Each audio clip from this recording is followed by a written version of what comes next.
ሰላም አለይኩም እህቶቼ ወንድሞቼ፣ ይሄንን ቪዲዮ ሼር አድርጉልኝ።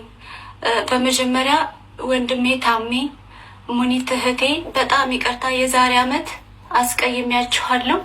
በጣም ይቅርታ፣ ይኸው ህዝቡ ፊት ይቅርታ ጠይቃለሁ። ይቅርታ አድርጉልኝ እና እርዳታችሁን እፈልጋለሁ። ታሜ እባክህን፣ ታሜ ትችላለህ፣ አንተ ማድረግ ትችላለህ። እባክህን በቃ እርጉዝ ነኝ እኔ አሁን 1 ወር ከምናምን ነው የጎደለኝ የቀረኝ ልወልድ። ስለዚህ እባክህን ታሜ ጉዳይን ጨርስልኝ፣ ትችላለህ እና እባክህ ታሜ፣ ሙኒት እህቴ እባካችሁ ከዚህ ካለሁበት ጭንቀት በቃ አውጡኝ። ሰላም እረፍት መኖር እፈልጋለሁ። ሰላም አጥቻለሁ እና እባካችሁ የኢትዮጵያን ሕዝብ በሙሉ ይሄንን ቪዲዮ ሼር እያደረጋችሁ ለታሜና ለሙኒት አድርሱልኝ። ደከመኝ አገሬ ላይ ሄጄ መውለድ እፈልጋለሁ እና